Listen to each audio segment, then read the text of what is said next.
Hi. Okay, we're back. Phew.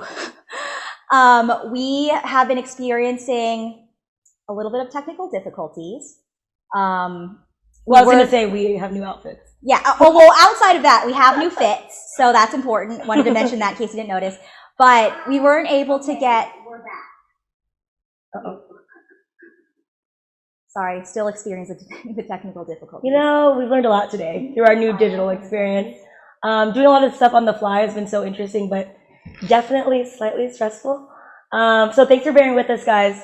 We are really, really, really excited to announce who's next. Still rolling with the punches, but really wish that we could have spoken to Anne. I know. Because we love her. We love Anne. And she's so pretty. And we love Anne and we love Magnetic, and they've always supported us. They were our amazing sponsors this year. We're just having trouble with the Wi-Fi, and we didn't want to keep the program up. So what we could do is post our interview later. Anne and I will do a talk, and then we'll put it up on a rare day. We'll post it for you guys to see. So everyone can still get her bits of knowledge, because she has quite a few things to say. Yeah.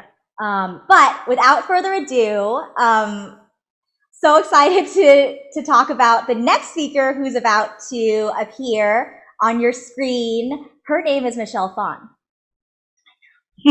I have to say that when I was given the opportunity to meet Michelle and now manage Michelle, I had a little fangirl moment. I was like, wait, am I gonna be Michelle Phan? Because I remember one of the first YouTube videos that I ever personally watched when I think I was in college. Yep. My friend actually showed me a video, and back in the day, honestly, it was kind of nerdy to watch YouTube videos. I remember Giovanna showed me. Oh my God, my mom showed me Michelle Phan. And what is my mom doing watching Michelle Phan? There's these flashback iconic moments that I still have from my college days, where I literally learned how to do makeup watching Michelle's makeup tutorials. Being an Asian woman, we didn't really have many Asian media representation in the media. Yeah. And seeing Michelle on my computer screen, I don't want to start crying right now. Just seeing her on the screen looking similar to me, doing makeup and showing me how to make myself beautiful when, maybe you didn't think you were beautiful. And I definitely didn't think I was. But seeing her, it truly changed my life, because I was like, what, maybe I do want to wear makeup. Maybe I do want to, appear more confident. And, through the years, as you've probably assessed throughout the day, my confidence is not at a low at any point. It's quite high, as is my duo over here.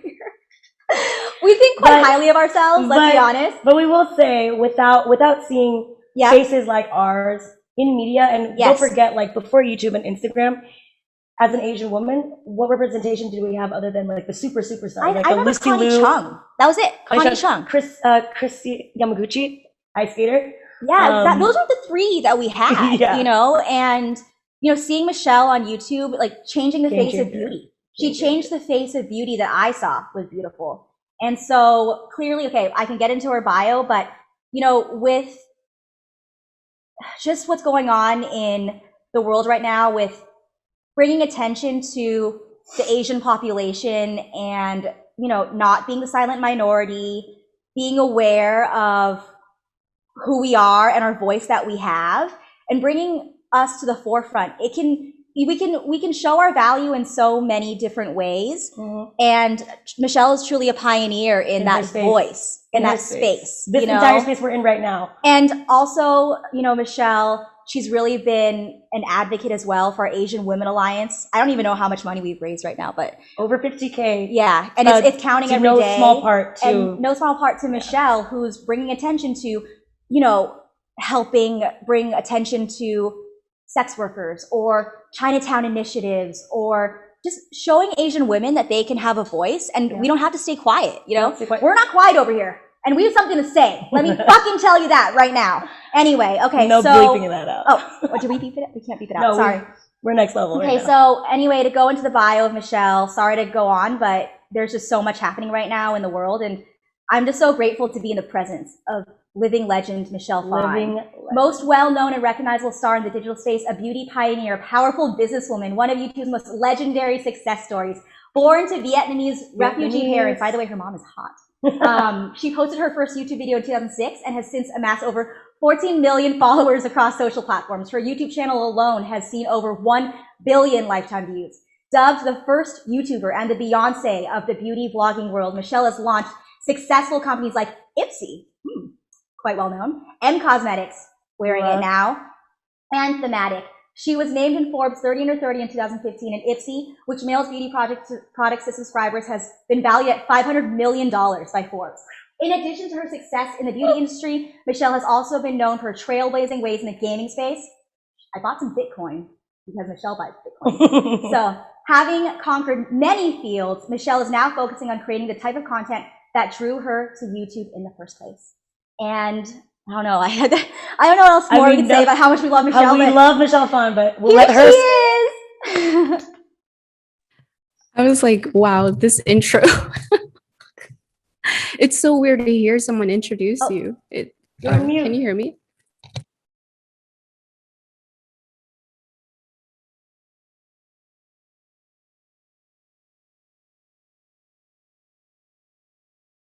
Hello? Hello? Can you hear me? My mic is working, but maybe you can't hear me. Hello? Yes, you can hear me? Yes, okay. 2021, technical difficulties. Okay, I don't know if you guys are seeing me or the slide that I actually want to begin with. So I actually just threw together this presentation. It's nothing really fancy. It's just kind of like a visual language and a way for me to share this talk that I want to bring, which is finding balance and trusting in your intuition, your heart, and your mind. So without further ado, wait, I should actually check. I have this stream on somewhere. Let me check to see I could watch this. Are the slides showing? Yes. Can someone say yes? Yes. Slide is good. Yes, perfect. Thank you. Thank you. Okay, so I want to start with asking, what's the first image that comes to mind when you think about balance? Is it this, which, so is this what you see, a scale? And this was actually what I first thought of too when I think about balance, when I'm visually trying to like see what balance looks like is a scale. But the balance that I'm actually talking about today is not this, but this. And so this is really how I see balance today. It's not just about being perfect all the time. Like, oh, I'm always happy or I'm always balanced. Life is kind of like that tightrope that you see right there. And there's always going to be moments where you have like that gust of wind that comes. It's like this curveball. And it's in a way what you want to try to do is at least like counter that and be smart about it and try to figure out like what are the tools that you can enhance in yourself that can help you identify how to walk smoother with ease through life. And so this is really how I see balance today. And yes, it takes work. It's how I see balance is it is an exercise. It's an activity. It's always a movement. It's a journey in a sense. And so it's going to take a lot of work, kind of similar to like fitness. Like you're not just fit, like you have to work for it in a way. So that's really where I see balance. And this is something I wish I knew when I started off as a creator, as an entrepreneur. I didn't really understand that, or I used to think that I had to do everything really fast. I had to build as fast as I could, be the best, and I was competing with myself, and it was just becoming so toxic. And I realized that I was also burning out as a person. I didn't give enough time for me to, I didn't give enough time for myself to reflect. And so I burnt out. That's when I took that hiatus on YouTube. I was like, okay, I'm just gonna, at first I thought I was gonna be gone for a month, and then it turned to 2 months and 3 months and then a whole year. And it wasn't something that I actually planned. It was something that I had to listen to my body for. So guess what I'm trying to say is learning to find ease in every situation, you need to have the right tools to help you navigate better.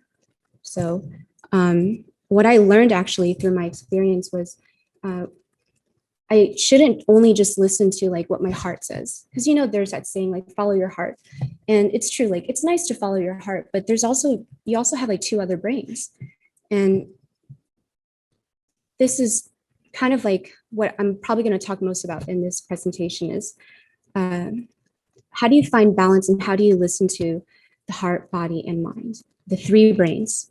And what's interesting is you hear about this in a way in mantras and in some like religious texts. They talk about balancing your body, mind, and soul, right? I didn't really understand. I guess at a young age, I didn't really understood what that meant until I had to live my life, and then I realized, wow, like there are other voices or other feelings that I should be more in tune with before I make decisions, before I decide, as I'm walking on that tightrope, like, what do I do? What's my next move? And so,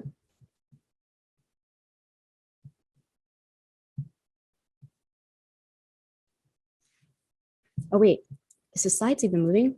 Dude, I'm so sorry. What slide is this? Okay, so this is what we're going to talk about.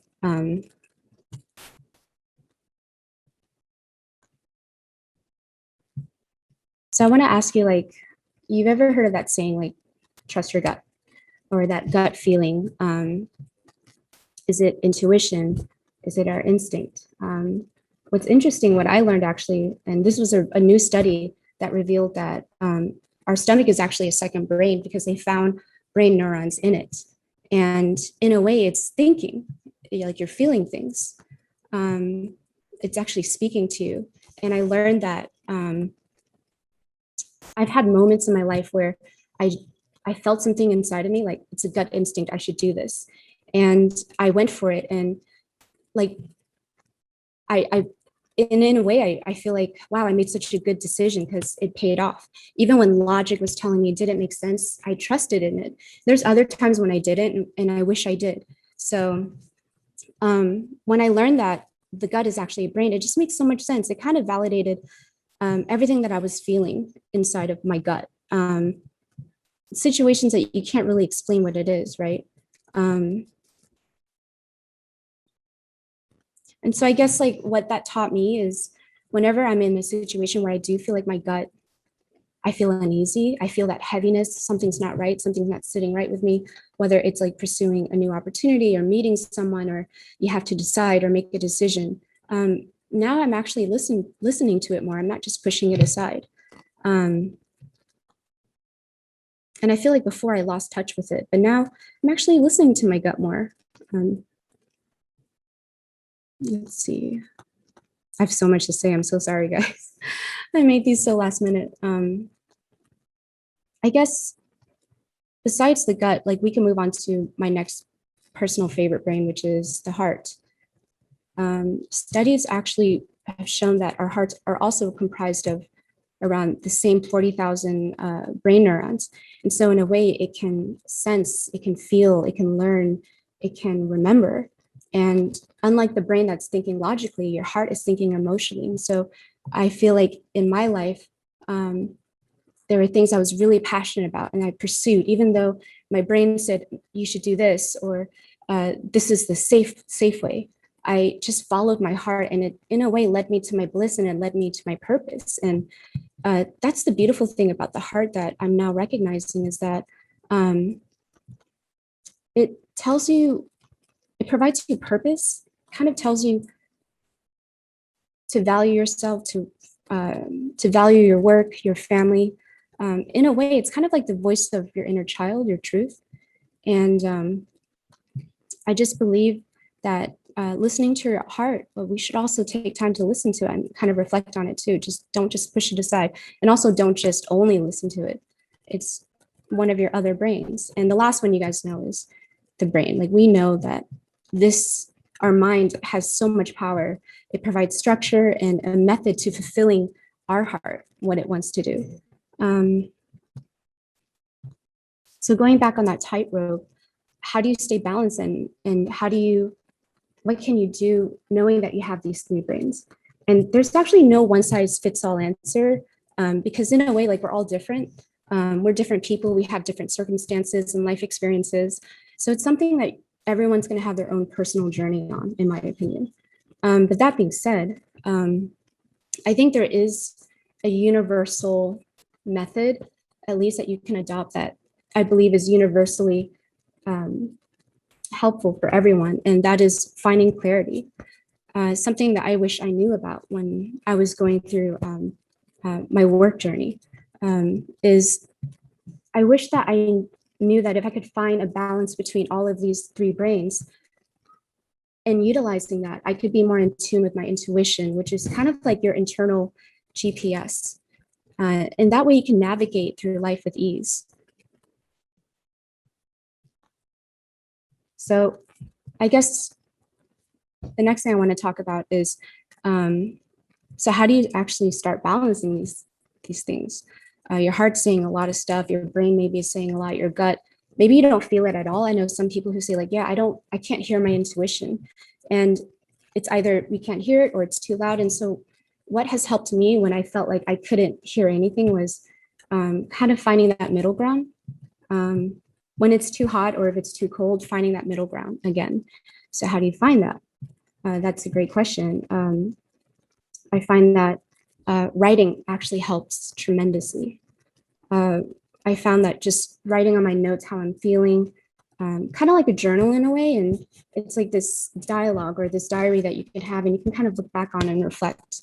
And I think that next part is also, it was important for my healing, was to reflect. I realized I never really gave myself the time to reflect because we live in this world that is so fast paced and so competitive, and you're always kind of like competing against your old numbers and everyone else in a way. And I also learned too that life isn't a competition. It's not a race, it's a journey. It's a marathon. Like you want to enjoy it. You want to have a quality experience, not just quantity. And I think reflecting was something that really helped me open up new pathways in my head that solved a lot of problems for me. I was able to make better decisions, and it wasn't just either too emotional or too logical. And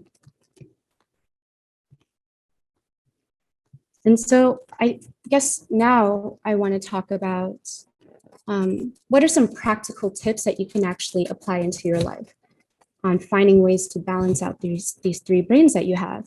One, of course, we all know is meditation. I feel like everyone has tried it, myself included. I found that meditation is nice, but I realized it wasn't really my style. And then I started to learn more about what is meditation, what does it achieve? And if you look at this slide, it's interesting because it talks about how you can see, for example, like delta, the last one, that's when we're sleeping. So our brainwave is slower, it looks like that. And then beta is the one that we're in right now. We're conscious, we're alert. But the one that is important, which is the meditation, is alpha. That's the relaxing and the recharging. And I realized there's other ways to achieve that alpha state of mind. Let me just make sure I'm on time, by the way. Oh, they're sending questions, sorry. Please let me know too if I'm running over time because I'm actually not keeping count. But to continue, so I realized there's other ways for me to achieve this alpha state of mind. And going back to some of my favorite childhood hobbies, it was drawing. I loved drawing, I loved sketching, I loved creating. And it was something that I kind of lost touch with. As I got older, as I had to work, and I just forgot about my hobbies and what made me happy as a child which was drawing. And I'm realizing that it brought me to that alpha state of mind. I felt so relaxed and recharged. For my sister, it's working out. She loves exercising.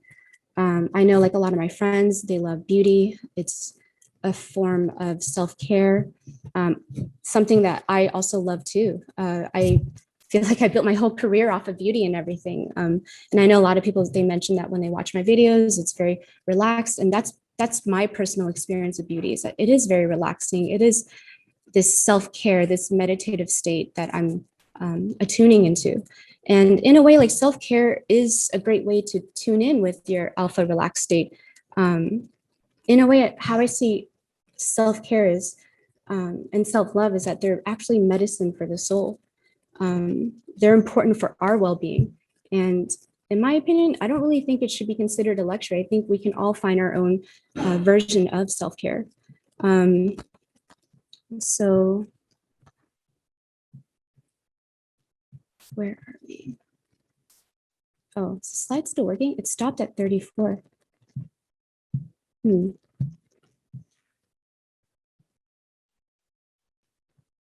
you guys see anymore? Oh, I don't know if I'm skipping ahead. Wait. Oh, it stopped at 34. I have like 4 more slides, but it's okay. I'll finish. What slide is this on now? So I'll finish up everything. I don't really need the slides to wrap up this talk. But basically,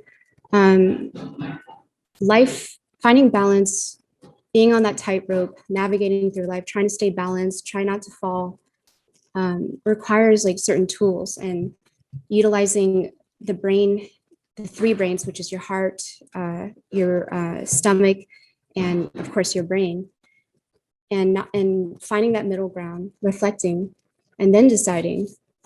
I think those are the practical ways that one can achieve a more balanced state of mind where you can make clear decisions.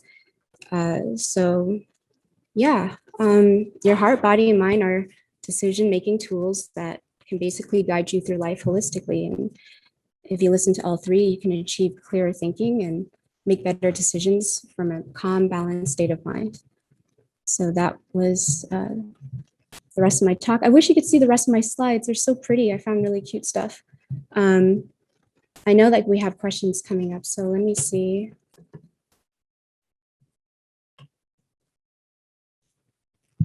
Questions from me. What daily rituals have you adapted to keep yourself balanced? Skincare for sure. Like skincare, I realize that's my way of getting into like the self-care zone, that meditative state. I love trying new products. I love trying new techniques. I love seeing the results. And it takes a while to see results with skincare. It's not that instant gratification like with makeup, but that's definitely one of my self-care. I also love, oddly enough, editing. Editing is another way where it just brings in this rhythm into myself where I just feel so relaxed. And thankfully, I'm a content creator, so like editing is very easy for me. I love creating stories and making content. So that's another way. Those are like my 2 other ways. But like, of course, like, you know, taking baths and drinking tea and even just laying out on the grass and soaking in the sunshine. I think everyone's gonna have their own personal ways, but skincare and working, I guess working, I love working. Question 2, you're such a seasoned and inspirational creative. What are some of the most significant do's and don'ts that you can share with female professionals just looking to get their feet wet within the space? I guess it depends on what you want to do. That's the thing. I mean, yes, creating content. When people think creating content, they have to think they have to be on TikTok. But I think there's other forms of content you can create. Like you can make a webtoon, like a webcomic. You can also create music. I think there's so many ways and so many different forms of content. So really like follow what makes you happy, like what brings you in that meditative state of mind. I mean, if it is beauty, and I know like with this event, I know it's about empowering the creator economy and the creator space. And I think that creators are not just influencers, the influencers that we think of. And there's also like different influencers within different subcategories too. Like there's influencers I'm in this niche art collecting world where I collect animation cells, and there's influencers in this world. I mean, it's really incredible just seeing how many lives you can really touch. And I think what matters the most is you have to really enjoy what you're doing if you want to pursue that. So I say like just pursue what you love, and then maybe just put it out. If it's music, if it's content, if it's something, and see what happens. And if you see that you're getting, there's like attention and people like your work, think of it like a portfolio too. You're basically building a resume that you can submit and you can share with a potential client. And there you go. Like that's the first step you take on that tightrope. And then from there, you're just kind of just figuring it out and balancing yourself and following those three brains, if that makes sense. So I hope that answers, that's the best advice I can give. I love this. You're doing great. Don't worry. It's so sweet. Questions from Zena? Zaina? I'm so bad with names. I'm so sorry. I'm so bad with names. It's a beautiful name. How do you keep your energy really high to attract so many accomplishments in your life? I'm only showing you my happy side. You don't see my sad, crying side, or just my side where I'm just completely devastated. I think there's this misconception, even for my brand too. Oh, I'm always happy. Everything's always perfect, but it's actually not. It's always going to be this ebb and flow. It's always going to be me trying to find balance. And there's days or months and years that are just completely rocky. So I think how do I keep my energy high depends on my motivation, I guess. If my motivation is really high, I'm going to have really high energy. My motivation is low, I'm going to have really low energy. I think maybe what can keep that energy high is just having really good motivations in your life. I also know like who you surround yourself with. Your environment can also affect your motivation. If you're around a good environment with good people, good energies, or maybe you're in a place where it's very noisy. So even seeing with COVID, there's so much work from home and people moving out of really big cities where they can live more spacious lives, and that fits more of their lifestyle. And there's others where they love the city. Everyone has their own vibe, but I think maybe identifying that, like maybe you can't really listen to your intuition because there's just so much noise around you and it's affecting your energy. So like evaluate your environment, evaluate your motivations too. And I think like once you have that motivation, energy is so natural, it just comes through. What are your pro tips on balancing between being a creative and being a businesswoman? That's a really good question. Well, I think what has helped me is identifying my weaknesses. So I know that I'm not really good at analytical stuff and even like data. I'm not really good at reading it. I need someone that can help me read it, transcribe it to me so I can understand it. I'm very visual, as you can see, even with my presentation. I love visuals. So I know my pros in a way, and I know my cons. And what has helped me is like drinking so much water. What has helped me is identifying those two and then finding people that can help elevate my cons. Like if I'm not really good at the analytical stuff, then maybe I can bring on someone that I can trust, that I know that can help me with that side. So I can focus more on what I'm really good at too, but also learning more about the analytical side. I think it's also important to have growth, and you just become more efficient, you become better. And balancing out being creative versus being business, that is a fine line too, because sometimes it is business, especially if you're working with friends, like, yo, like this is business, sorry. And creative, which is so intrinsically linked, as you guys know, like with your inner child, business and like inner child. And that's why I mentioned like just finding that balance and pursuing what you are really good at, but you also like it. That's really important. I know like so many people, because I live in LA, so like you meet a lot of interesting, eccentric people. And there was this one lawyer that I met who is a music lawyer, but he actually wanted to become like a singer, but he didn't really have, he had the talent, but he wasn't able to make it big. And so he became a lawyer instead. And he was telling me, I may not be able to achieve the dream I had before, but I love what I do now. I still get to work with music artists. And so he's still in this world, but he's doing something he's actually really good at. Finding a career within it. So hopefully that answers your question. And the last question is, Miss Lee, how did you build multiple companies with their own identity, Ipsy, thematic, and still maintain your own brand as Michelle Phan? I'm gonna drink some water because my throat is dry.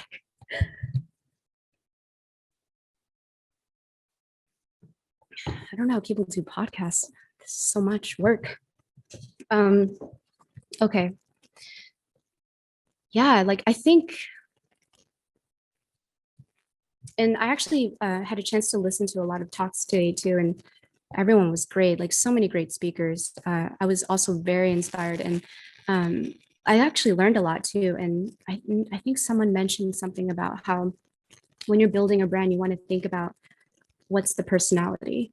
And for myself, I know that anything I create, and if I'm really passionate about it, a part of my identity goes into it in that way. Now you can understand why when people think of businesses, it's literally their baby. They're putting a part of themselves into something that they believe in, this work. And so with that being said, I think finding personalities, you have to put a part of yourself in the brand. And that's really where the brand becomes unique, because it has a personality, it has a soul. It has something to say, it has something that it stands for, it has values. It feels like a living entity. And that's where you can have communities, because they feel like they connect with it.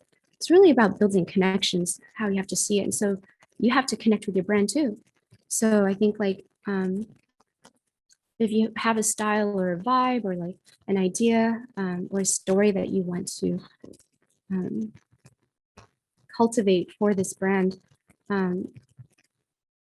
I think it just becomes easier then to build so many brands, because it's something that's so intuitive and so natural to you. So again, for me, it really helped me just balancing out my brain, my heart, my stomach, and making the right decisions.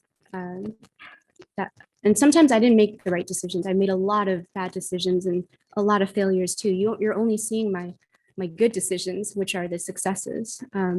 But like failure is also an amazing learning experience. I think everyone has to experience it. I think it's very normal. I think if anything, as you grow older, you want to make less of them, but it's okay if it happens, because you're learning, you're evolving as a person. But yeah, I hope that answered your question. Let me see if we're good with time. Hello, is anyone there?